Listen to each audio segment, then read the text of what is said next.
దేనికోసం ఉంటుంది అని అంటే వాళ్ళకు ఉంటున్నటువంటి సీటుని కాపాడుకోనికే, తర్వాత వాళ్ళు చేస్తున్నటువంటి తప్పులను ఇంకొకరన్నా చూస్తుర్రా అనేటటువంటి దాన్ని వాచ్ డాగ్ అంటాం కదా.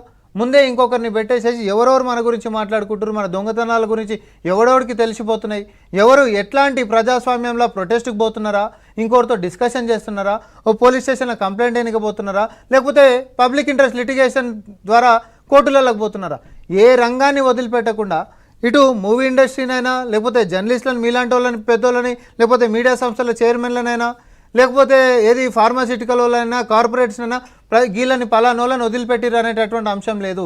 ఎందుకు వదిలిపెట్టారు వాళ్ళని అంటే వేధించుకొని తిన్నదే వాళ్ళని కాబట్టి. ఇప్పుడు మిమ్మల్ని పీల్చి పిప్పి చేసిన తర్వాత మీరు కన్సర్న్డ్ ఆఫీషియల్స్ దగ్గరికి పోతారని తెలిసినప్పుడు మీ ఫోన్ ట్యాపింగ్ ఉంటుంది, పిచ్చి పిచ్చి నగరాలు చేస్తే రేపొద్దు నీ సంగతి చూస్తా అని చెప్పి బరితెగించి బెదిరించినటువంటి సందర్భాలు మనం చూసినాం. సో ఈ సిచ్యువేషన్స్లలో ఈరోజు జరుగుతున్నటువంటిది ఇవాళ కాకపోతే రేపు ఒక 10 రోజుల తర్వాత అయినా వాస్తవం ఏం చూడబోతున్నాం అని అంటే దీని వెనకాల ఉంటున్నటువంటి దోషులు శ్రీకృష్ణుడి జన్మస్థానానికి పోవాల్సినటువంటి సమయం ఆసన్నమైంది. ఇది ఖచ్చితంగా జరిగి తీరుతుంది. ఆంధ్రప్రదేశ్ ఒక 3 నెలల వెనుకకుంది. వాళ్ళు కూడా రావాలని చెప్పి మేము కోరుకుంటున్నాం. ఎందుకంటే తప్పే వాళ్ళ స్టైల్ ఆఫ్ ఫంక్షనింగ్ ఒకటి ఉందా, వీళ్ళ స్టైల్ ఆఫ్ ఫంక్షనింగ్ ఉందా, నేను పొలిటికల్ దాంట్లోకి నేను పోతలేను. ఎందుకంటే మా రాష్ట్రంలో మా పార్టీ కన్ఫర్మ్ నేను మాట్లాడతా, కానీ ఈడ మాత్రం చేసినటువంటి తప్పులు ఈడ తేట తెల్లమవుతాయి. అంటే ఇక్కడ నేను ఎందుకు ఈ రెండో ప్రభుత్వాలకి అంటే ఇప్పుడున్న జగన్మోహన్ రెడ్డి ప్రభుత్వానికి నిన్న మొన్నటిదాకా ఉన్న కేసీఆర్ గారి ప్రభుత్వానికి ఉన్న సంబంధాలు అవినాభావ సంబంధాలు. చాలా సందర్భాల్లో రేవంత్ రెడ్డి గారు కానీ లేదా మీ పార్టీ నాయకులు కూడా ఆరోపించారు. అక్కడ ఆంధ్ర ప్రాంతంలో ఉన్న నాయకులు చాలామంది ఆరోపిస్తూనే ఉన్నారు. వీళ్ళిద్దరి మధ్య ఉన్న ఇది మంచిదే. 2 రాష్ట్ర ప్రభుత్వాలు ఎప్పుడు కూడా కలిసిమెలిసి అభివృద్ధి కోసం రిలేషన్ పెట్టుకుంటే ఓకే. కానీ ఇక్కడ జరుగుతున్నది అది కాదు, రాజకీయ ప్రయోజనాల కోసం ఎక్కువగా ఉంది అనేది ఒకటి. జగన్మోహన్ రెడ్డి గారికి సంబంధించిన రకరకాల ఆపరేషన్స్ అన్నీ కూడా హైదరాబాద్ నుంచి జరుగుతూ ఉంటాయి. ఫర్ దట్ మ్యాటర్ టీడీపీ అప్పుడు కూడా జరిగినాయి. సోషల్ మీడియా ఇవి కానీ, లేకపోతే గత ప్రభుత్వం టీడీపీ ప్రభుత్వం ఉన్నప్పుడు ఒక డాటా సెంటర్స్ ఏవో ఇక్కడ నడిపిన ఇది కానీ ఉన్నాయి, లేవని కాదు. ఎందుకంటే హైదరాబాద్ ఉమ్మడి రాజధాని ఒకటి కాస్త టెక్నికల్గా ఎక్కువ ఇవి ఉంటాయి కాబట్టి, ఇక్కడ వసతులు అవి ఎక్కువ ఉంటాయి కాబట్టి ఇక్కడ పెట్టుకోవచ్చు, తప్పలేదు. కానీ మీరు అన్నారు కదా అక్కడ ప్రభుత్వం ఏంటి అని మీరు అన్నారు కదా. ఇప్పుడు పిసిసి అధ్యక్షురాలు జగన్మోహన్ రెడ్డి గారి చెల్లెలే, మీ పార్టీయే కదా. సో అందువల్ల ఆ సిమిలారిటీస్ ఏమైనా కనపడుతున్నాయా ఇక్కడ బయటపడుతున్న ఫ్యాక్ట్స్కి, ఇక్కడ అధికారులు బయటకు వచ్చి చెప్తున్న వాస్తవాలకి? అక్కడ 3 ఏళ్ల నుంచి వస్తున్నాయి ఆరోపణలు.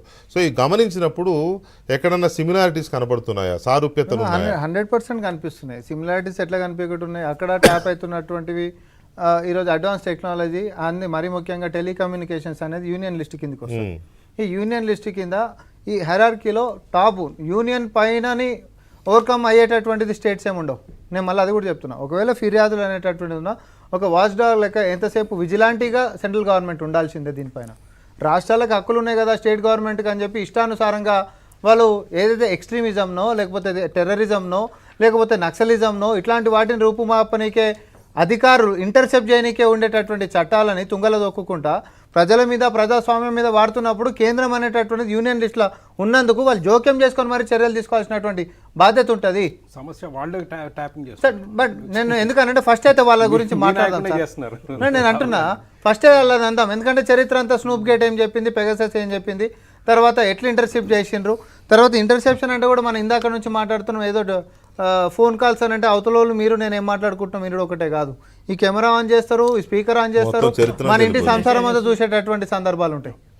ఇది టోటల్ యాక్సెస్ మన పాకెట్లో మన జాతకాన్ని మనమే పెట్టుకొని తిరుగుతున్నట్టుగా. లేదండి, రేవంత్ రెడ్డి గారి కేసులో అనుమానం ఏంటంటే ఇవాళ ఫోన్లలోనే కాదు, మనకు హియరింగ్ డివైసెస్ మీ టీవీలో ఉన్నాయి, లాట్ ఆఫ్ అదర్ డివైసెస్ అన్నిట్లో ఉన్నాయి. ఇప్పుడు మనం అలెక్సా అంటున్నాం, అదొక స్పీకర్ ఉంది, అది ఇంటర్నెట్ తో కనెక్ట్ అయ్యి ఉంది. ఇంటర్నెట్ తో కనెక్ట్ అయ్యి ఉండేటటువంటి ఏ డివైసెస్ అన్నా కూడా హ్యాక్ చేసేటటువంటి అడ్వాన్స్ టెక్నాలజీ. మీ ఇంటికి ఏదో పని మీద వచ్చినప్పుడు ఒక చిన్న డివైస్ చిన్నది ఉంటుంది, మైక్రో, అది వేరు. మళ్ళీ అంత దూరం ఇది సముద్రం అనే ఆప్షన్స్ ఉన్నాయి. అవును, మనని అవతల టార్గెట్ చేసి మన ఫోన్ నుంచే మనం 5 సీక్రెట్ గా మాట్లాడుకున్నది కూడా స్మార్ట్ టీవీ వైఫై కనెక్ట్ అయి ఉంటుంది. మైక్ ఆల్సో అలెక్సా ఉంటుంది, అదే అలెక్సా వైఫై కనెక్ట్ అయి ఉంటుంది ఇంటర్నెట్ కి ఈజీగా. వెంకటకృష్ణ సార్ మీకు ఒకటి అంటే మనందరం కూడా గమనించినటువంటిది కొన్ని చాలా వరకు ల్యాప్టాప్స్లలో ఇంతకుముందు కెమెరాలకి